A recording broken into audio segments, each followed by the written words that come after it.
हा नैमित्तिक कार्यक्रम भगवंताचे जे 10 अवतार झाले, प्रमुख 10 अवतार। आज बोलताना जरा विचार करायला लागणार आहे गजानन भाऊ, कारण महाराष्ट्रातलं बंद क्रीमच येऊन बसले आज इथं। विठ्ठल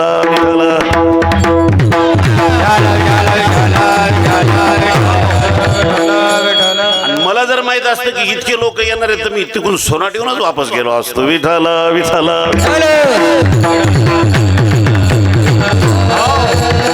म्हणून भगवंताचे जे प्रमुख 10 अवतार सांगितलेले आहेत आपल्या सगळ्यांना श्रुत आहेत। त्याच्यापैकी आजचा जो हा भगवंताचा नरसिंह अवतार आहे, आज त्याचं प्रगटीकरण आहे आणि म्हणून त्या निमित्ताच्या कारणानं असलेला हा आजचा नैमित्तिक कार्यक्रम आणि नैमित्तिक कार्यक्रमाच्या निमित्तानं हा नैमित्तिक प्रसंगातला घेतलेला अभंग विठ्ठल विठ्ठल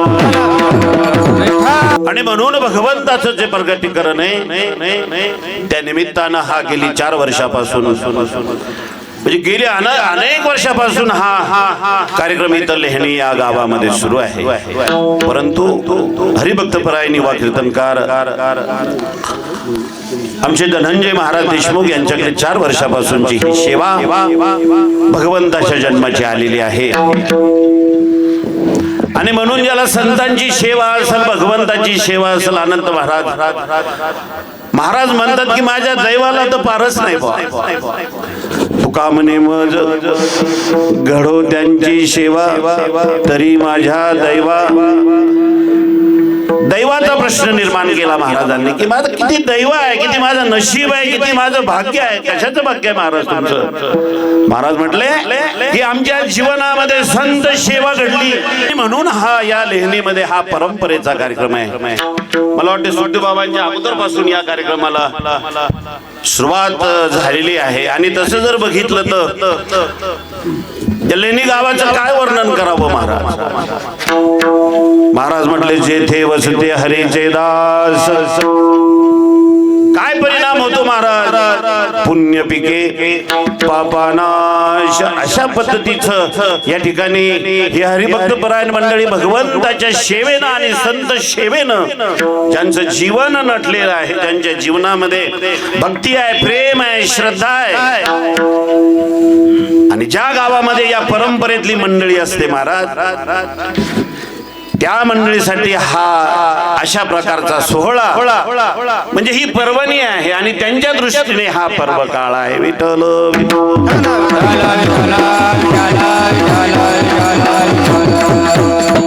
भगवंताचे जेवढे काही अवतार झाले, भगवंतानी जे काही अवतार घेतले महाराज ते अवतार भगवंतासाठीच घेतलेले आहे, भक्तासाठीच घेतलेले आहे।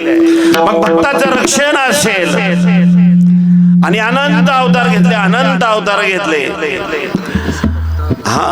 अनंत अवतार म्हणजे अवताराच्या राशीच्या राशी आहे महाराज भगवंताच्या आणि कुणासाठी आहे? दिनासाठी आहे, जे दीन आहे, जे पीडित आहे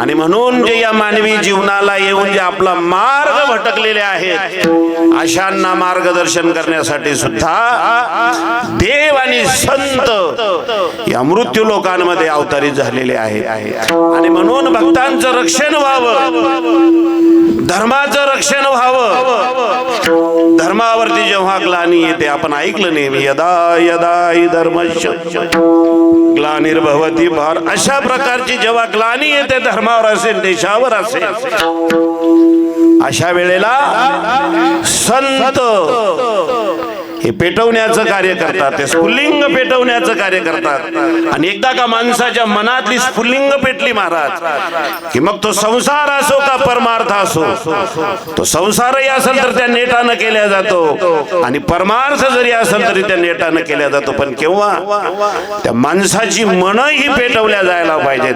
परमार्थात मन पेटवून म्हणजे मनाची शुद्धता, परिवर्तन मनाचं त्या ठिकाणी होतं, साधू शिवाय होत नाही आणि म्हणून जेव्हा जेव्हा जेव्हा जेव्हा जेव्हा गरज पडली या मृत्यू लोकांमध्ये या पृथ्वी तलावरची कुठल्याही माध्यमातून तेव्हा तेव्हा भगवंतांना अवतार धारण केला। विठ्ठल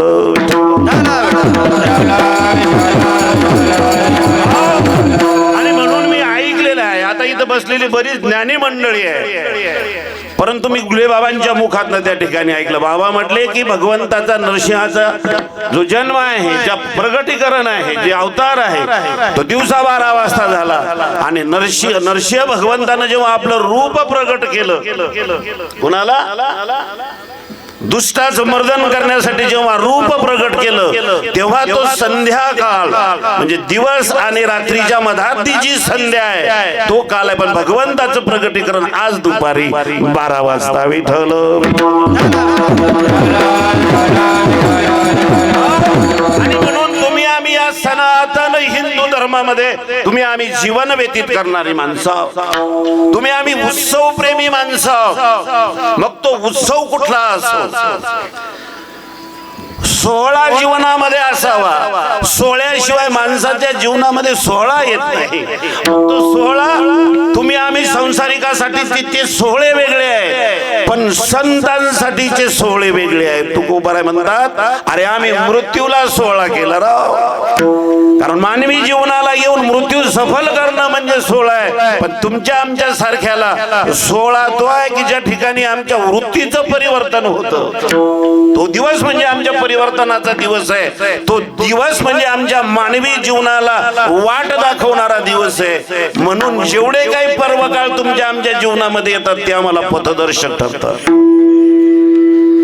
परमार्थ करण्यासाठी तुम्हा आम्हाला उर्मी यावी, त्याच्यासाठी हे भगवंताच्या अवताराचे सोहळे असतील, भगवंताचा अवतार असेल, संतांचे अवतार असतील, जे जे जे जे जे जे म्हणून या सनातन हिंदू धर्मामध्ये या भागवत धर्मानं स्वीकारलेली जेवढी जेवढी काही कार्य असतील ती कार्य तुमच्या आमच्यासाठी पथदर्शक आहे. म्हणून काही लोक म्हणतात का रामनवमी कशासाठी साजरी करायची दरवर्षी, जन्माष्टमी कशासाठी साजरी करायची, हनुमान जयंती कशासाठी करायची, दरवर्षीची महाशिवरात्र कशासाठी आहे, महिन्यातून येणारी एकादशी कशासाठी आहे. तुला कशासाठी सांगायला लागल वेड्या, कशासाठी सांगायला लागल.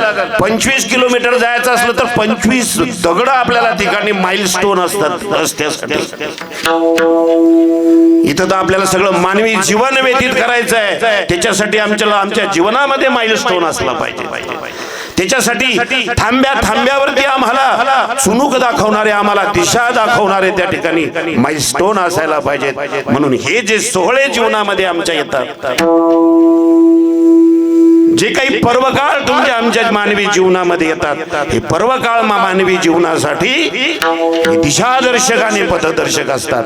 म्हणून दरवर्षी नरसिंह जन्म, नरसिंह भगवंताचं प्रगटीकरण आम्हाला दरवर्षी साजर करावं लागतं. कारण माणूस नरदेहात आलेला हा प्राणी, हा जीव, हा विसराळू आहे, हा स्वार्थी आहे.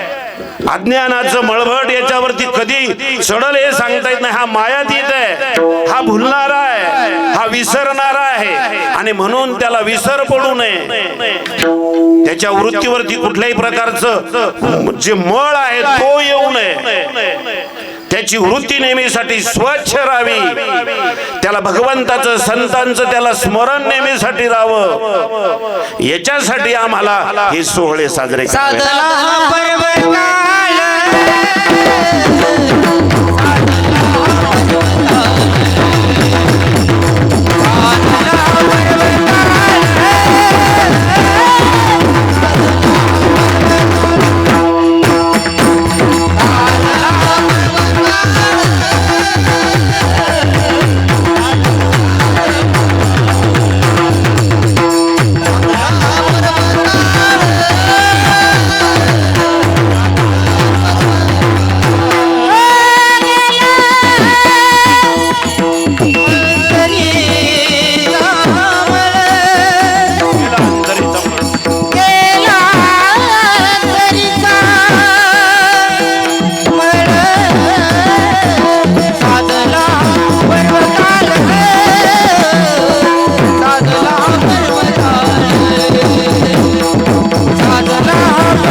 आमच्या अनंत महाराजसाठी टाळ्या वाजवा महाराज. म्हणजे निस्ते गायनाचार्य नाही तर कीर्तनकार आहेत महाराज. आणि आज तर मला दास उगाच असं मला आरबाळण्यासारखं झालं बुवा.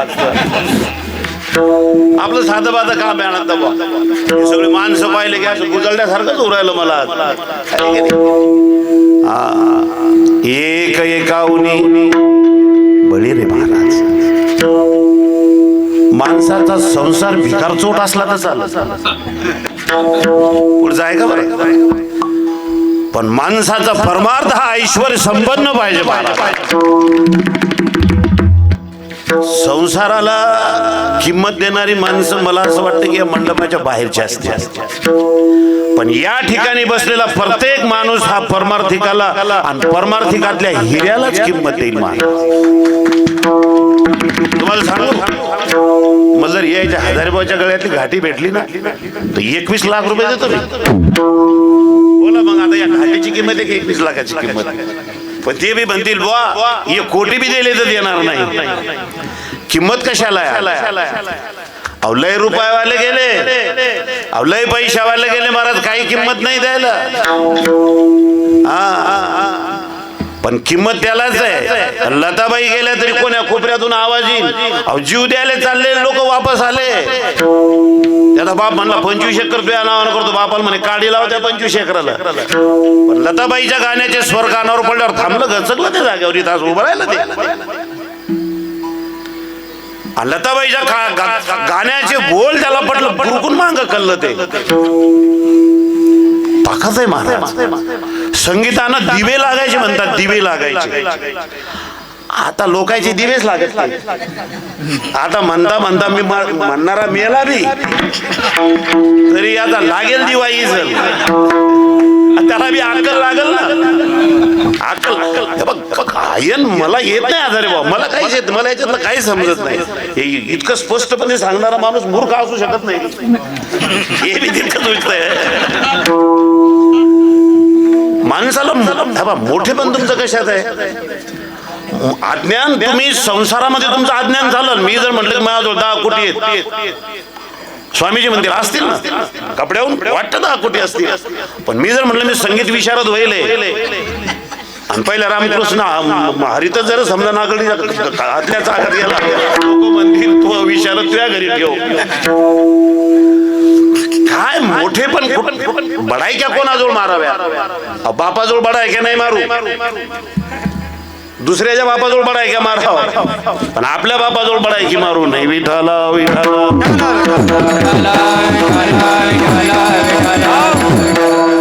काय प्रमाण आलं मला द्यायचं प्रमाण. महाराजांच्या मुखात कीर्तनकार आहेत महाराज, काय सांगायला लागते.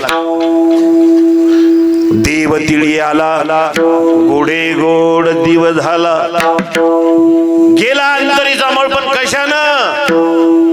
लय मोठी हळद झाली म्हणून अंतरीचा मळ गेला का.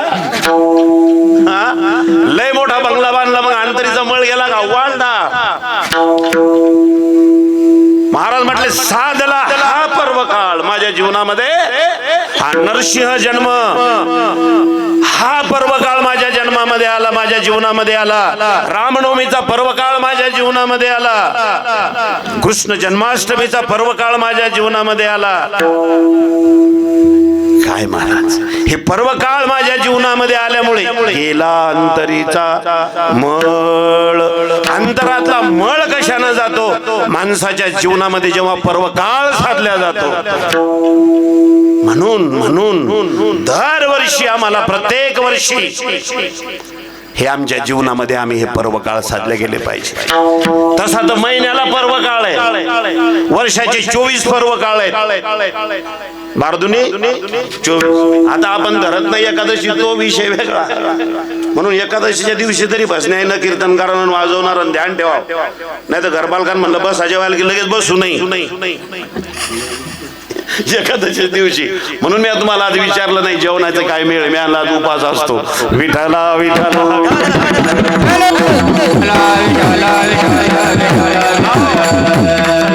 म्हणून 24 एकादशी एकादशी आणि हे 5 पर्वकाळ, 29 उपवास आणि येणारा सोमवार आहे की नाही. व्रत एकादशी सोमवार न करती कोण त्यांची गती होईल नेनु. महाराज म्हटले अरे बाबा काय होईल त्यांचं. अहो ज्यांचा एवढा अभ्यास आहे, कोणत्या पापाला काय गुन्हा आहे, कोणती शिक्षा आहे हे ज्यांना माहित आहे, ते म्हणायला लागले. त्यांनी कानावर हात ठेवले. अहो जो उपवास एकादशीचा करणार नाही आणि सोमवाराचं व्रत करणार नाही, महाराज म्हटले आपल्याला नाही बाबा त्याचं काय होईल. तर म्हणजे हे किती भयानक त्याचं प्रायश्चित्त असलं पाहिजे हे माणसानं मानवी जीवनामध्ये समजून घ्यावं. म्हणून त्याच्यासाठी हे पर्वकाळ आमच्या जीवनामध्ये यावेत की जेणेकरून काळ आमच्यावर चाल करणार नाही. विठ्ठल विठ्ठल.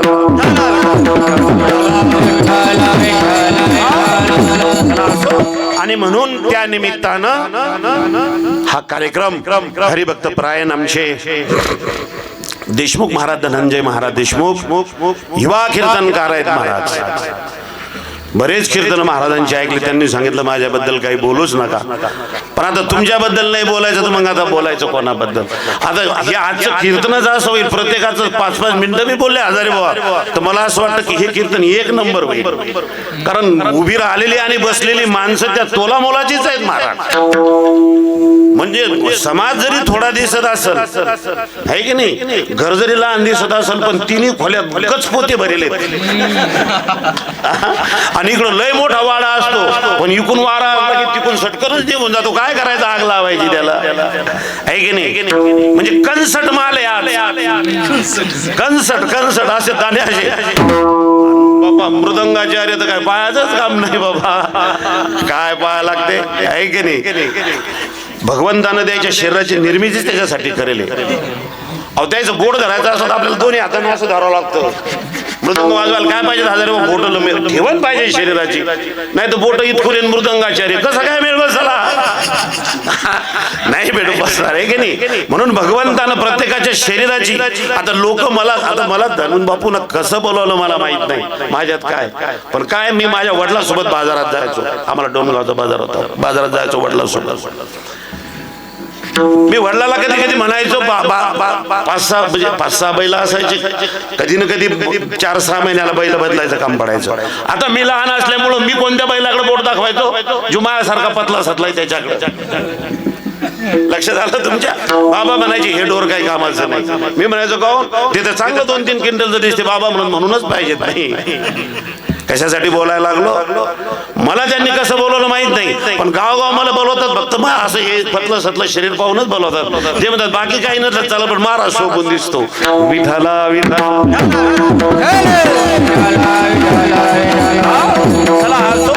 आणि म्हणून तुकोबारायांनी हा जो अभंग आपल्या समोर महाराजांनी प्रस्तुत केलेला आहे.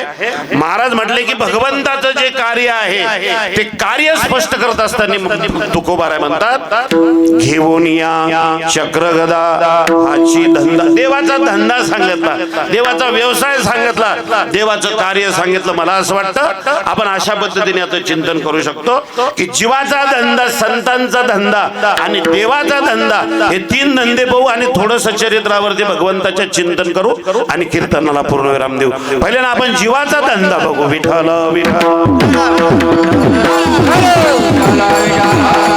आपण या मृत्यू लोकांमध्ये आलो, याचं नावच मृत्यू लोक आहे. आणि म्हणून इथं आपल्याला लागणार आहे महाराज या संसाराच्या माध्यमातून. हे शरीर आपल्याला चालवायचं आहे. जोपर्यंत आपलं हे शरीर आहे तोपर्यंत आपला परमार्थ आहे. जेव्हा तोंडातले सगळे दात पडतील, कीर्तन घेणारा म्हणून नको त्याला नको बोलू, त्याच्यात कुणी कुणा हवा चालल्या. जोपर्यंत सगळं ठीक आहे की नाही, जवळ महाराज म्हटले सगळं सिद्ध आहे, हात चालावया पाय तव तू हा म्हणजे दिंडी जर चालली असेल तो नीट असेल तर उचल थैलीन चालणी आहे की नाही. मग सगळा गळा मला बी वाटतं देव खरा वाटते. आता काय देव करतो, गावातली चालू दिंडी बंद पडली नालाय का तो. किती काड्या घातल्या तो त्या सप्त्यात, पण मोडला शेवटी आहे की. म्हणते देव खरा वाटते देव. आता काय काय देव करतो, सगळा वाकडा झाला. आणि म्हणून संतांनी आपल्यासाठी म्हणून ठेवलं बरं का, आपण शहाणे व्हावं, आपल्याला कळावं. म्हणून महाराज म्हटले की जवळ हे सगळं सिद्ध आहे, जोपर्यंत स्ट्रॉंग आहे ना तोपर्यंत करा ना तुम्ही तीर्थयात्रा, करा ना, जा ना. महाराज म्हटले म्हणून हे शरीर आपलं योग्य राहावं, आहे की नाही. परमार्थ करण्यासाठी कशाची गरज आहे. तुकोबारायांनी याला किती नावं ठेवले. नाशिवंत देह जाणार, नाशिवंत म्हटले याला, जाणार आहे म्हटले तुकोबाराय. हा नाशवान आहे, पण तरी सुद्धा पुन्हा संत म्हणतात की येण्याचे शरीर आहे, शरीरा येणे. सर याच शरीराचा फायदाही सांगितला आणि या शरीराचा तोटाही सांगितला. पण कशावर अवलंबून आहे, तुम्ही त्याचा उपयोग कसा करता त्याच्यावर अवलंबून आहे. एनरेसच आहे. लोक म्हणतात उरेल एनरेस घरात नका ठेवू, घ्यायचं कोणी प्रसाद म्हणून एका दिवशी. एनरेस आहे ते पैसे देऊन विकत आणले, त्याचा उपयोग तुम्ही कसा करून घेता. हळदीवर जर मारलं तर बुडात आहे की नाही, आणि ते जर राग पिलं तर रामनाम सत्य आहे. वस्तू चांगली आहे, फक्त तुम्ही त्याचा उपयोग कसा करून घेता त्याच्यावर अवलंबून आहे. विठ्ठल विठ्ठल.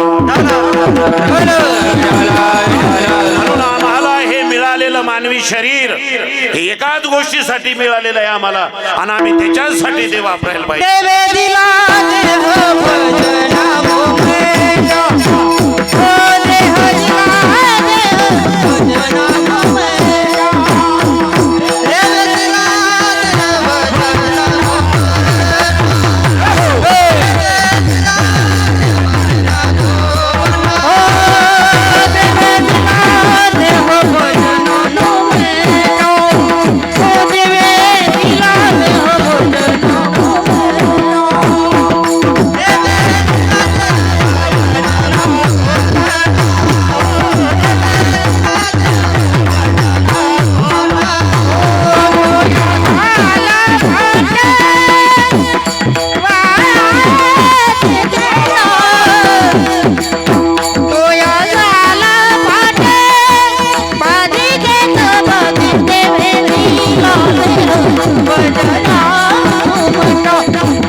आता गोमटा या शब्दाचे अनेक अर्थ आहे. गोमटा म्हणजे चांगला, धड, नीट, उत्तम, अशा प्रकारचा दिसायला चांगला, शरीर धडधाकट असा भगवंतानं आम्हाला हा देह दिला.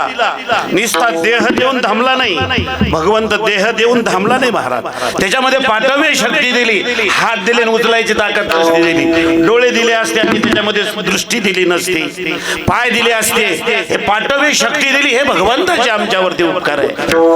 दिला देवानं आम्हाला, हा भजनासाठी दिलेला आहे, तो वापरायचा आहे आणि या मानवी जीवनाचं आम्हाला कल्याण करून घ्यायचं आहे. हा आमचा मुख्य धंदा आहे.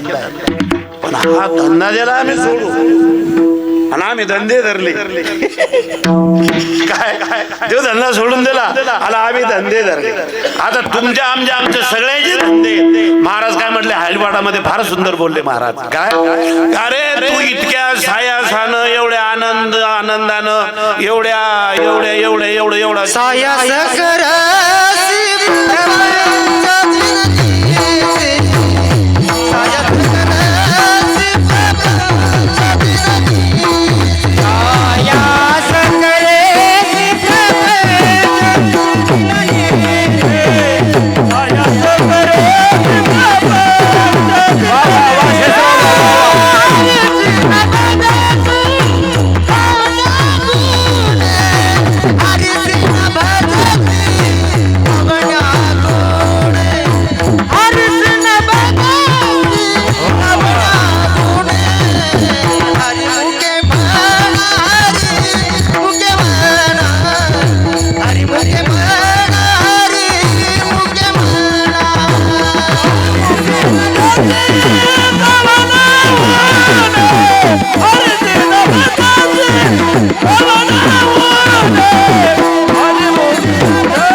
महाराज माझ्या मुखातलं प्रमाण त्यांनी हिसकावून मी सुंदर चालीमध्ये म्हणणार होतो, तुम्ही माझ्या मुखातलं घेतलं.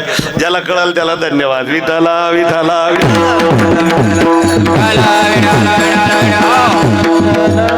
किती जीव लावून गजनबा, किती आवडीनं संसार करतो आपण. जेवढ्या आवडीनं आपण संसार करतो ना, त्याच्या 0.0001% जरी आपण परमार्थ केला तर आपल्याला मुक्ती मिळेल. काय संसार. महाराज म्हटले, अरे वेड्या, किती सायासानं तू हा संसार करतो. सायासे करीसी प्रपंच दिन आणि निशी. दिवसा बिन रातच्या बी तेच धंदे आहेत ना महाराज, दुसरा धंदाच नाही ना. आग लागेले कमरा बांधून सांगणारा तिथं सगळ्यात जास्त, आणि चालीवर चाल म्हणणाऱ्याचे त्याच्याहून जास्त, सरपट्या मारणारे तर त्याच्या पुढं, आणि ऐकणारा तर मग गोंधळ विचारू नका. महाराज म्हटले, अरे अरे अरे अरे अरे किती आवडीनं तुम्ही हा संसार करता. काय हा तुमचा, हे काय तुमचा, हा तुमचा धंदा आहे का?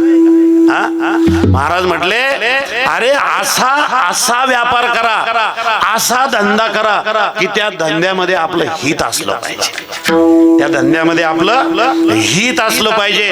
आपलं हित. महाराज म्हटले, करा रे बापानो साधन हरीचे करणीचे. जे करणीचं आहे ना, करणीचं म्हणजे खोटं. आणि खोटं कोणतं आहे? परमार्थ खोटा आहे का संसार खोटा आहे? संसार खोटा आहे. बरं मग खोटा आहे इतका जीवला रेटून गाऊन चालू आहे. ते खोटं आहे हे खरं आहे, आपल्याला खोटं आहे हे आपल्याला शब्दानं कळतं.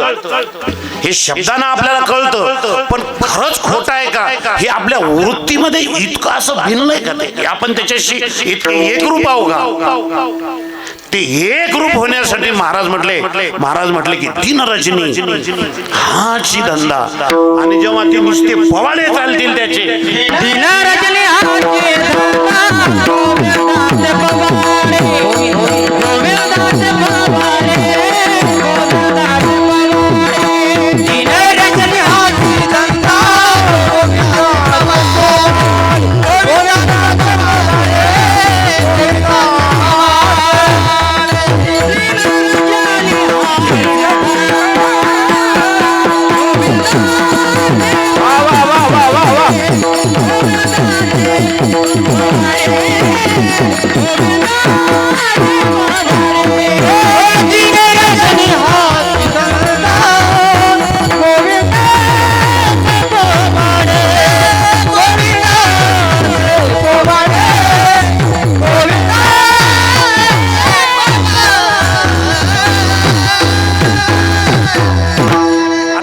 आणि संतांचं आपण असं सोबत घेत चालू म्हणजे आपण थोडस घेईल. पण जरा उरके ना आज पटपट 10:15 वाजले ना महाराज, आहे की नाही? हा काय उरके ना का सगळ्यांना? काय झालं आनंद महाराज? विठाला रान उरके ना जरा आज. विठाला विठाला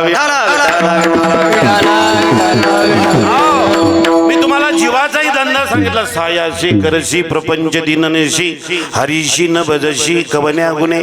आणि संतांचा महाराज म्हटलं की दिनरजनी हाची आमचा हाच धंदा आहे. कोणता धंदा आहे तो? कोबर आहे गोविंदाची गोवाडे. बस याच्याशिवाय आम्हाला काहीच नाही.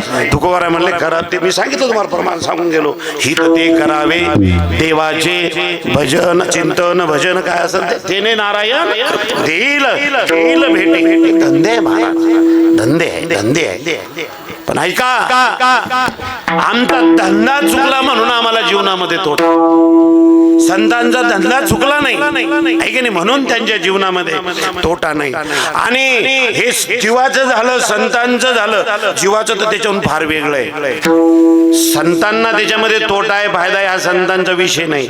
ते तर म्हटले उजळावया आलो वाटते त्याच्यासाठीच आले, त्याला दुसरं कामच नाही, ते त्याच्यासाठी आलेले. पण जीवाचं वेगळं आहे महाराज, हा गुंतून पडला त्याच्यामध्ये. महाराज म्हटले मुळात तुम्ही जिथे जो धंदा जिथे करताना तिथे मुळात दुःख आहे आणि तिथे काहीच नाही आहे की नाही. संसार दुःख मुळे सगळ्याला प्रमाण पाठ आहे, सगळ्याला पाठ येते. मुळात हा दुःख देणार आहे आणि याच्यात सगळे इंगळ आहे. इंगळ कोणते? सगळ्यात मोठा खैराचा इंगळ. तो इंगळ कुणी कुणा ठेवला तर मांजर पोळ्याशिवाय राहत नाही. हा दिसायला इंगळ नाही तो. तुम्हाला कसं काय एवढा अनुभव एवढी कशी का टाळी वाजवली दुसऱ्या वाजवलं अजून तुम्ही तर त्याच्यात गेलेच नाही.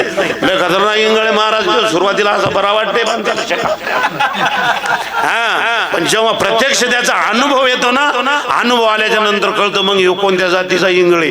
खैराचाच आहे. विठाला विठाला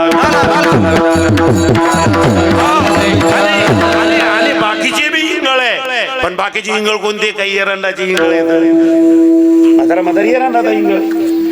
त्या बिचाराचा इंगळाचा काय परिणाम होत नाही. चला आता फार विनोद करायला आपल्याला वेळ नाही. महाराज म्हटले अरे मुळात जिथे दुःख आहे तिथे तुम्ही सुख शोधण्याचा प्रयत्न करता आणि तिथून तुम्हाला मानवी जीवनाचा उद्धार होईल असं वाटतं का? वेळ नाही, तू फसतोय तिथे. हा तुमचा धंदा नाही, संतांचा धंदा वेगळा आहे. संत म्हणतात, तुकोबाराय म्हटले की आम्ही या ठिकाणी एकाच गोष्टीसाठी आलो की आम्हाला या जगाला मार्ग दाखवायचा आहे की नाही? या जगाला पथदर्शन करायचं आहे. आणि जे जे जे जे जे जे जे या ठिकाणी रानामध्ये अडकलेले आहेत, हे परकटलेले आहेत, आम्हाला त्यांना मार्ग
जाऊ नका. तिकडं गेल्याच्या नंतर तुम्हाला तोटा आहे.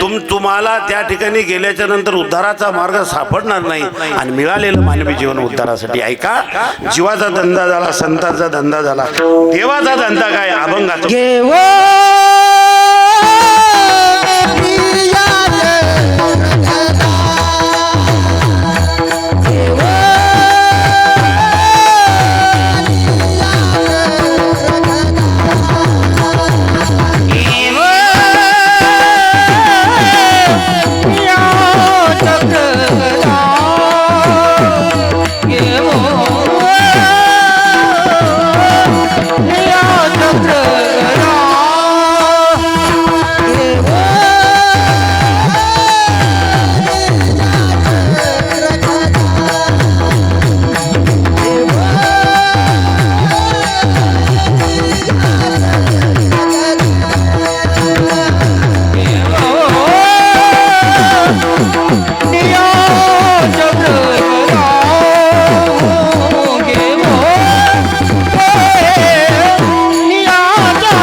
देवाचं कार्य सांगत असताना तुकोबाराय म्हटले घेऊनिया चक्र गदा, हातामध्ये चक्र आणि गदा घेऊन हाच महाराज म्हटले धंदा करतो. काय धंदा करतो? घेऊनिया चक्र गदा हाची धंदा करीतो. काय धंदा करीतो? अभंगाचं दुसरं चरण.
चक्र घेऊन गदा घेऊन तर म्हटले भक्ता राखे पायापाशी दुर्जनाशी. आटाच आलं गाव सणा दादा, आलं नाव सणा गुरुजी. विठाला विठाला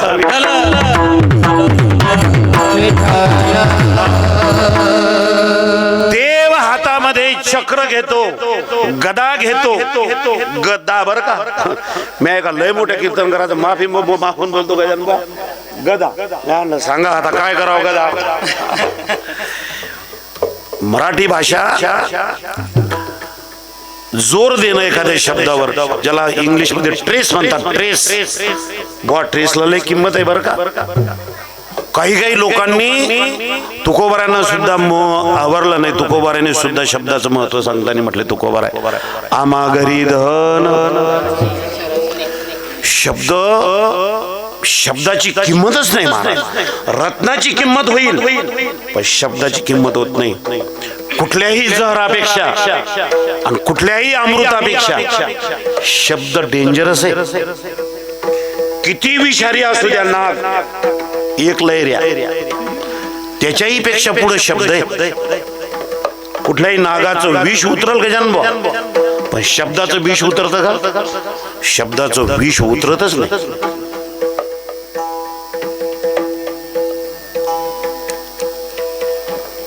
लयच उतरायला लागले,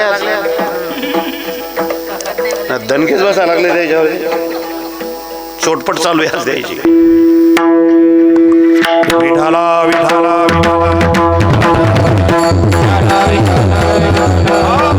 विषय आपला शब्दाचा चालू होता आहे की नाही.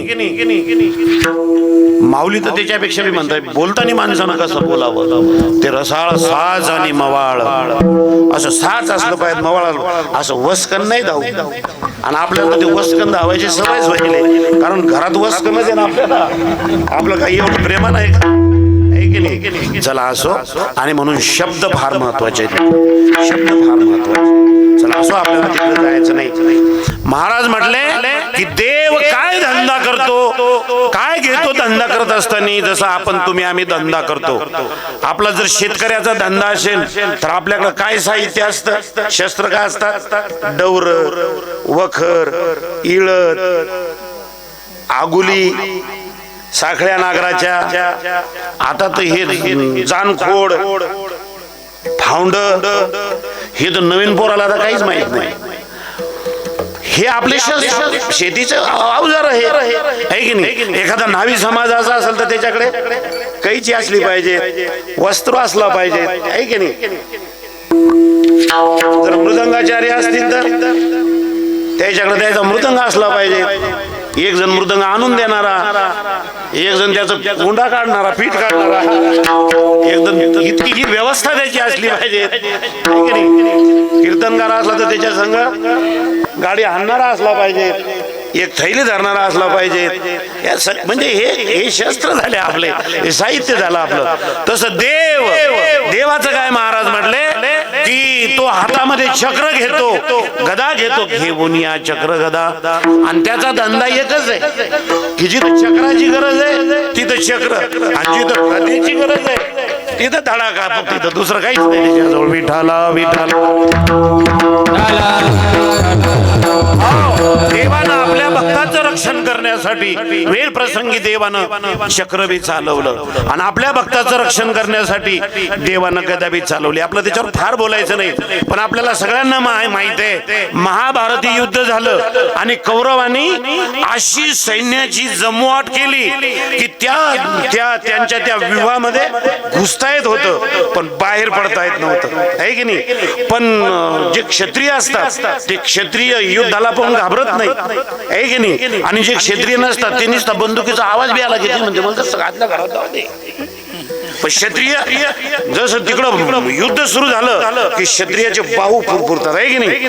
तसं ती चक्रव्यूह आणि पांडव हजर नव्हते, आणि पांडव हजर नसल्यामुळे ते चॅलेंज झालं महाभारती युद्धाचं. आणि त्या चक्रव्यूहामध्ये आपल्या सगळ्यांना माहित आहे अभिमन्यू त्या चक्रामध्ये घुसला, युद्ध घनघोर झालं, बाहेर पडता आलं नाही. थोडं धावतं सांगतो जरा, बाहेर पडता आलं नाही, आणि तो तिथे वीरगतीला प्राप्त झाला. युद्धाचे काही नियम आहे, महाभारत युद्धाचे नियम होते. सूर्यास्तमानाला गेला की युद्ध बंद करायचं, आणि युद्ध संपलं की एकमेकाला भेटलं तरी चालायचं. काही युद्धाचे नियम होते. मेल्याच्या नंतर त्याच्यावर कुठल्याही प्रकारचं शस्त्र चालवायचं नाही, अस्त्र चालवायचं नाही, हातानं मारायचं नाही, आणि पायानं तर मारायचंच नाही. अशा प्रकारचे काही नियम ठरले होते. पण अभिमन्यू इतका वीर होता, इतका राग त्या कौरवाला आला, त्यानं अनंत कौरवाचं सैन्य त्या अभिमन्यूनं मारला. हा कौरवाचा राग, आणि राग माणसाला कुठं नेऊन घालन काही सांगता येत नाही.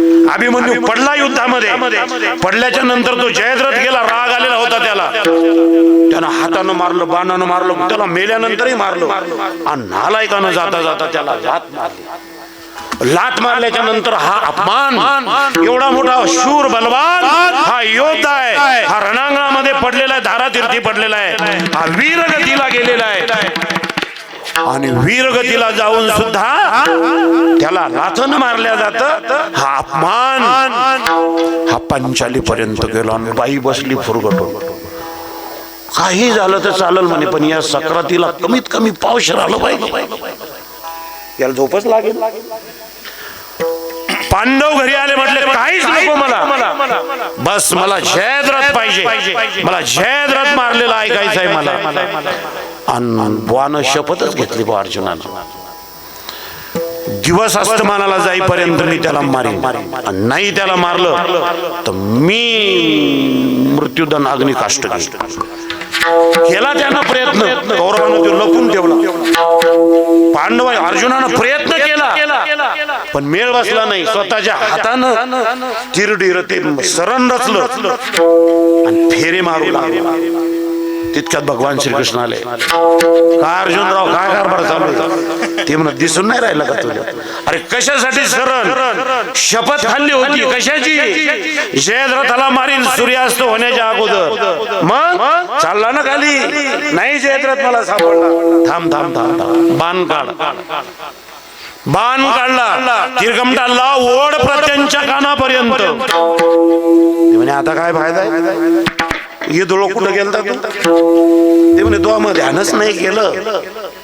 चौथ्या फेऱ्याला ध्यान केलं. देव म्हणे काळजी करू नको, वड बाण. देवानं बाण वडायला लावला. आणि महाराज याच्याबद्दल काय सांगावं लागतं देवाबद्दल? काढलं चक्र आणि लावलं त्या सूर्याच्या. झाला ना अंधार. आला पट्ट्या बाहेर. नाचतच आले ते डीजे जयद्रथ ते सगळे कौरवंती म्हणे आता आपल्याला हा मारताना पाहायचा, याला उडी मारताना आपल्याला पाहायचो. आनंद महाराज नाचतच आले. नाचतच आले. नाचतच आले. आणि टाक उडी. जयद्रथ म्हणे टाक टाक उडी. आश आम्हाला पाहायचंय. आणि देवानं आज्ञा केली ना त्या सुदर्शनाला. पळत झालं बहुतेक. जसं आलं तसं दिवसच उजाडला. दिवस उजाडणार झालं. हे पाहिले येड्यासारखे पाहायला लागले. येड्यासारखे. अरे मी दिवस माळवला होता. दिवस कसं काय उगवला? हे सुदर्शनाचं काम. म्हणून म्हणून म्हणून तुकोबाला असं पुरावा देऊन बोलले ना. कीर्तनकाराजवळ पुरावा असला पाहिजे, नाही तर कीर्तनकार पुरावा. पुन्हा एकदा अभंगाचं पहिलं चरण म्हणा एकदा.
घेऊन आपल्या सगळ्यांना माहित आहे वेळ आपल्याकडे कमी आहे. म्हणून भक्ताचं रक्षण करण्यासाठी देव सदा तत्पर असतो. पण भक्तही तसं असलं पाहिजे की नाही. चला असो. आपलं रक्षण करायला तर आपण असं चुना घालून आपलं सुरू असते. आपल्या पुढे सपनात येत नाही. मोटाराची गाडी भरली मी आणि बैलाच्या मानात घालायची. एकट्याला उचले ना. म्याला राहे मागे पुढे राहे. इथं कसं येईल? अरे देव विठला विठला. आणि म्हणून ऐका, आज ज्यांची आपण जयंती, ज्यांचा आज आपण जन्मदिवस, ज्यांचा आज प्रगट्य आहे नरसिंह भगवान, यांचं पण आज प्रगटीकरण आहे. कुणासाठी आले महाराज? तेही भक्तासाठी आले. भक्त प्रल्हादासाठी आले. आपल्याला माहित आहे कयाधूच्या उदरामधून भक्त प्रल्हादाचा अवतार आहे. महाराज म्हटले अहो तो इतका दीनवत्सल आहे, इतका भक्तासाठी आहे की भक्ताच्यासाठी तो काही करतो महाराज. काही करतो. तुकोबाराचं चरित्र माहित आहे. तुकोबारा म्हणतात की आमच्या घराकडे आज पाहुणे म्हणून ऋषिकेशी आले. आपल्याला काय प्रमाण म्हणायचं नाही गेले. मग आल्याच्या नंतर पाहुणा साधा सरपंच गावातला आपल्याला आला तर आपल्याला वाटतं काय बसायला टाकू, कोणता सोपा टाकू, काय करू, कसं कोणता चहा करू. देव आला तरी देवाला काही अपेक्षा नाही महाराज. भक्त प्रल्हाद महाराज आहे. आपल्याला सगळ्यांना माहित आहे हिरण्याक्षाने हिरण्यकश्यप दोघं भाऊ आहेत. त्यांचा तुम्हाला पूर्व इतिहासही सगळ्यांना माहित आहे. जय विजय आणि त्यांनी भगवंतासाठी भगवंताला प्राप्त करण्यासाठी भगवंताचा अवतार त्या ठिकाणी झालेला आहे. इकडे हिरण्यकश्यप आणि हिरण्याक्षाला मारल्यामुळे हिरण्यकश्यपूला राग आला. देवावर त्याचा राग होता. तो म्हणे लय मोठा आहे का नारायण, माझ्या नगरीत कोणी त्याचं नाव घेणार नाही. ज्यानं कोण नाव घेतलं त्याचा मी काटा काढल्याशिवाय राहणार नाही. चालू झालं त्याचा. आणि मग हे सुरू असताना नगरामध्ये त्यानं दौंडी देऊन टाकली की देवाचं नाव कोण घ्यायचं नाही. नाव घ्यायचं असेल तर माझंच घ्यायचं. पण काय असतं, जिथं भीती असते तिथंच दिवस माळवलेला असते. कयादूच्या उदरामध्ये ज्या वेळेला गर्भामध्ये ज्या वेळेला हे आपले भक्त प्रल्हाद महाराज आहेत आणि नारद महर्षींच्या आश्रमामध्ये ज्या वेळेला आई साहेब त्या ठिकाणी होत्या आणि त्याच ठिकाणी नारायण गर्भामध्येच महाराज आहे की नाही. अमृताची फळे अमृताची वेली हेच पुढे चाली बिजांची ऐशियाचा संघ महाराज म्हटले देही नारायण बोलावा वचना जयाची. ज्या बापाला देवाच्या नावाचा आजार रोग त्याच पोरग रात्रंदिवस देवाचं नाव. ते म्हणे आता बाकीचं कोणी असतं तर सुळावर दिलं असतं, स्वतःच पोरग आहे, काय करावं म्हणून आपल्या सगळ्यांना माहित आहे. त्या गुरुजींची नेमणूक केली. पोरग शिकायला तयार नाही, पोरग ऐकायला तयार नाही. कशानं मारावं, उकळत्या तेलामध्ये प्रल्हादाला टाकलं. ज्या घरामध्ये नाग आहेत, विषारी नाग आहेत, अशा खोलीमध्ये नेऊन टाकलं. त्यांची एक बहीण होती, 10 का 11 प्रयोग केले भक्त प्रल्हादाला मारण्यासाठी. पण एका बी प्रयोगामध्ये भक्त प्रल्हादाला मारलं गेलं नाही. कडे लोट करावा म्हणून कड्यावर नेलो, तिथून लोटलं पण काही झालं नाही. उकळत्या कढईच्या त्या तेलामध्ये टाकलं महाराज, तरी सुद्धा काही झालं नाही. जाको राखे साह्या म्हणून बंद. गाव माग लागलं तर घाबरायचं नाही, काहीच फरक पडत नाही. आपण आपलं काम सोडायचं नाही. आणि बघा ज्या आंब्याच्या झाडाला गोड फळ येतात ना, लोक त्यालाच दगड मारतात. आमट्या आंब्याने मालक उतरत नाही, ढोराकडे पोरं खात नाही. असे आमट्या आंबे असतात काही गावात, त्याचा विचारच करायचा नाही. नोट बी नाही आणि ती चिल्लर बी नाही. कशानच पोरगा ऐकत नाही. विचारलं बरं हिरण्यकश्यप प्रल्हादा, तू आज चांगले वाटे लावले. अरे मै बहीण कशानच जळत नव्हती, तो फुफुटा करून टाकला तिचा. मै बहीण वारसा हातातून काढायची एका शब्दात तयार झाली. नाही कळा चला नाही कळा एवढी मै बहीण साध्या स्वभावाची, पण तिचा तो भोगा केला. जे शिकवायला तुला गुरुजी होते ते गुरुजी तो बाई कोण टाकले, तुझ्या संगचे पोरं तो बाई कोण टाकले. मला सांग, ही शक्ती ही ताकद तुला कशामुळे येतं, कशामुळे तुला येतं. त्यानं सांगितलं पप्पा तुम्हाला काय सांगायला लागते, अहो ज्याची तुम्हाला ॲलर्जी आहे तोच तर या सृष्टीचा रचयिता आहे. ही सृष्टी ज्याच्यामुळे चालते, अहो ज्याच्याशिवाय यातल्या झाडाचं पानही हालत नाही,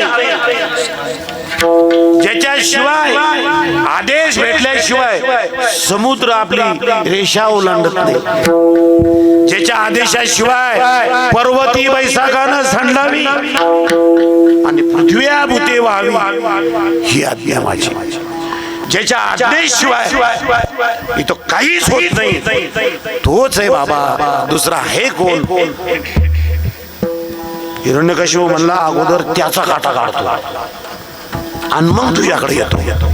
अगोदर त्याला पाहतो कोण आहे, ज्याचं तू रात्रंदिवस नाम स्मरण करतो. सांगतो कुठे मला, आता त्याचा पत्ता सांग, आता सांगतो कुठे. प्रल्हाद महाराज म्हटले बाबा त्याच्या नांदी लागू नका, तो काही गावातला माणूस नाही. तुम्ही त्याच्या नांदी जे लागले की नाही पप्पा त्याचा भंडारा झाला. तुम्ही माझ्या नांदी लागू नका आणि त्याच्या नांदी लागू नका.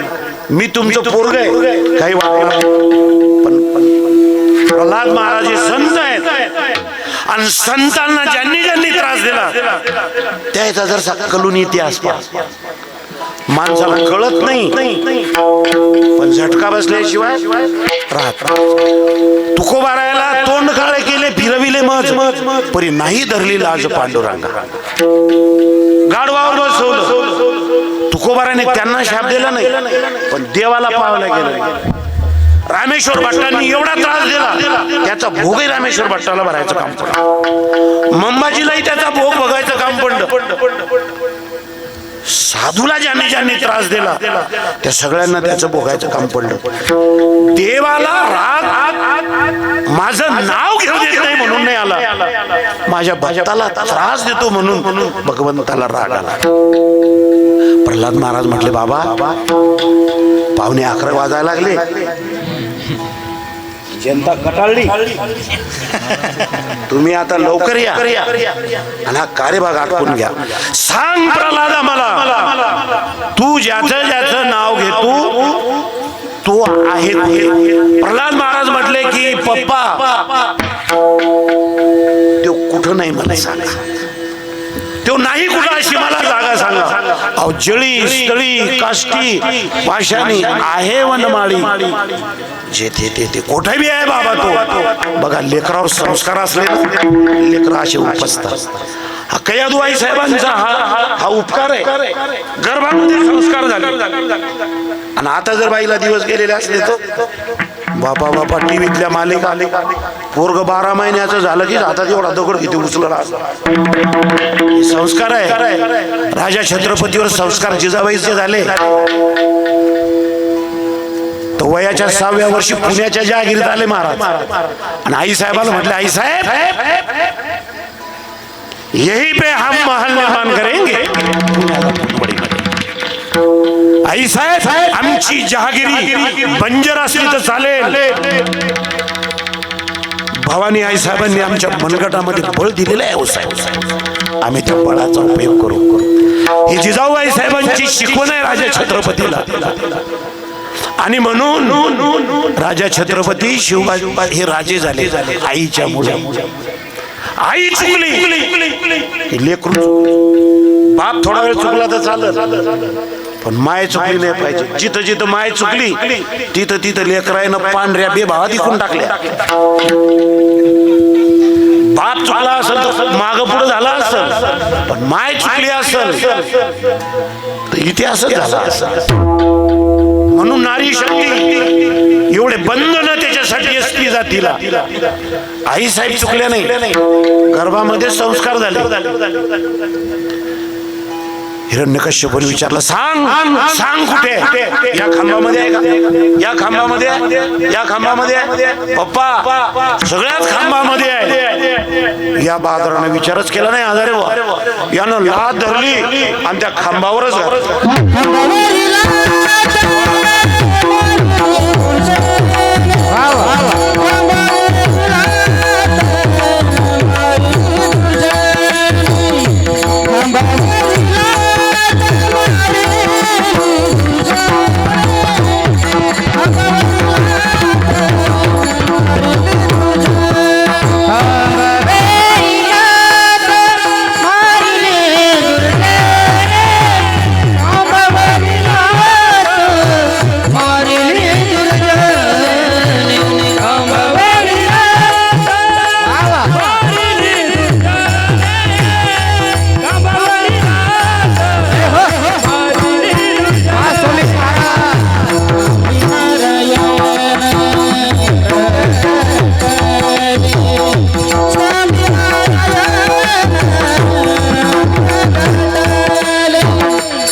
लाथ मारली दुर्जने.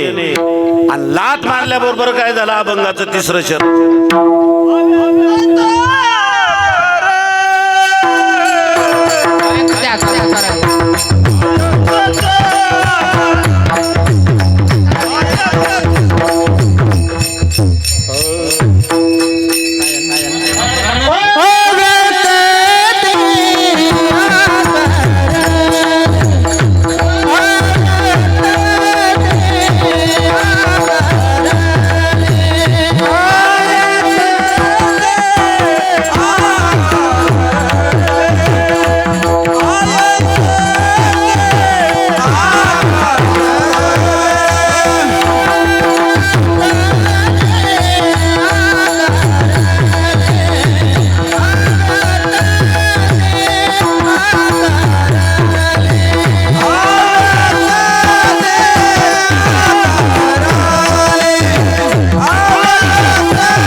ते आकारले रूपाले गुणवंत.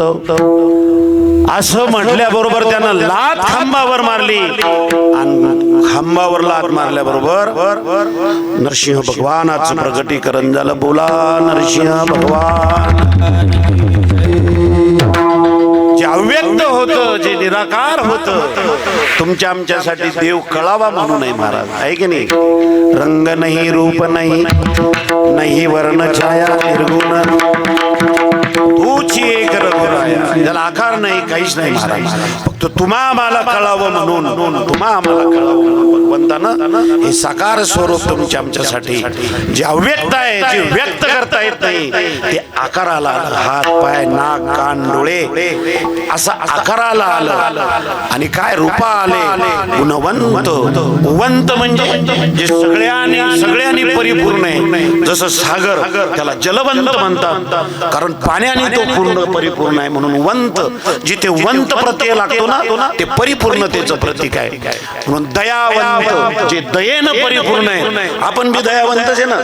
उजव्या हातात आणि डाव्या हातात आपले दयावंत, गुणवंत, शीलवंत, प्रज्ञावंत, ज्ञानवंत, कीर्तिवंत, गुणवंत, आहे की नाही. अशी जे वंतनी जे प्रत्यय लागून परिपूर्ण आहेत, असा हा भगवंत, आहे की नाही. यशश्री औदार्य, आहे की नाही. हा, हे सहाही गुण वर्याजस्ती. हा, म्हणून त्याला भगवंत म्हणतात. हे सहा गुण ज्याच्यामध्ये आता आपल्याकडे बी हे सहा गुण आहेत, पण अर्धवट गुण आहेत आपल्याकडे सगळे, आहे की नाही. परिपूर्णतेचं प्रतीक आपलं नाही. चला आता आपल्याला विस्तार करायला वेळ नाही. म्हणून असा हा भगवंत आहे. हा भगवंत आहे. आणि हा भगवंत नरसिंह भगवान प्रगट झाले. आता कसे प्रगट झाले. त्या हिरण्यकश्यपूने काय वर मागितला होता की मेरे को मरणच नाही होत. हे सगळ्याला तेच पाहिजे. आगा मरा हा बोलणं साहती. गावात जर एखादं कोणी गचकलं आणि ते पोरग घरात आलं आणि ते जर समजा तिरडी चालली आणि पोरग घरात आलं आणि त्यानं जर म्हणलं मा पायनं दारून का चाललं म्हणजे मुखानं मेलो. आगा मरा हा बोलणं साहती. मरण कोणालाच आवडत नाही. कमरा बांधून बोलणार आलं तर लयच आवडत नाही. बाकीच्या ह्याच्यात सोडा. म्हणून तो म्हणला होता देवाला, ब्रह्मदेवाला, की देवा मी कशानच मेलो नाही. हे म्हणत हे शक्य नाही. मग आठी टाकल्या. दिवसा नाही, रातच्या नाही, प्राण्यानं नाही, मनुष्यानं नाही, आत नाही, बाहेर नाही, कशानच मेलो नाही. स्त्री नाही, पुरुष नाही, प्राणी नाही, म्हणून देवाला तोंड घ्यायचं काम पडलं सिंहाचं आणि खालचं शरीर घ्यायचं काम पडलं माणसाचं. नर सिंह असा अवतार धारण केला. शस्त्रानं नाही, अस्त्रानं नाही, मंत्रानं नाही, हालम फालम फोट असं बी नाही, राखुड्यानं नाही, कशानंच नाही. म्हणून शस्त्र नाही, अस्त्र नाही, डायरेक्ट नख. आणि नख बी कशाचे होते? सिंहाचे नख. हा, म्हणून असा घेतला, खाली नाही, वर नाही, म्हणून भोपळ्यासारखा. म्हणून जे मधात लटकेले त्याने ध्यान ठेवायचं की कवा नकानं पाडल्या जाईल काय सांगता येत नाही. चला असो, म्हणून देवानं आत नाही बाहेर नाही, बरोबर उंबरठ्यावर घेतला आहे की नाही. दिवसा नाही, रात्री नाही, बरोबर सांज वेळेला आहे की नाही. आणि अस्त्रानं नाही, शस्त्रानं नाही, नखानं धरला देवानं. ते अखराळ विखराळ नख पोटात घातले, टरकन फाडलं, बाहेर आला. भगवंताचं ते अखराळ विखराळ स्वरूप पाहिलं. आणि तुमच्या आमच्या सारखे होते आजारे, ते तर टाळ घेऊनच पळाले. ते म्हणे एवढं भयानक रूप तर आपण कधी पाहिलंच नाही. आई साहेबाला सांगितलं होतं तुम्ही तुमच्या नवऱ्याला समजावा. ती म्हणे मग शेवटी भक्त प्रल्हादजी गेले आणि प्रल्हादजीनं देवाला गेले, उभे राहिले, देवाने चाटायला सुरुवात केली आहे की नाही. चला असो, अशा पद्धतीनं भगवंताचं जे अव्यक्त रूप आहे ते नरसिंह भगवंताच्या रूपानं व्यक्त केलं. आणि महाराज म्हटले अरे तुम्ही त्याच्याकडे जा आणि जे पाहिजे, जे तुमची इच्छा आहे ते त्याला मागा. पुण्या चक्र गदाची धंदा करीतो, भक्ता राखे पायापाशी, दुर्जनाशी संवारी, अव्यक्त ते आकारिले, रूपा आले गुणवंत, तुका म्हणे पूर्वी इच्छा, जया जैसा विठ्ठल. चला यथामती यथावकाश अभंगाचा भाव स्पष्ट करण्याचा प्रयत्न केला.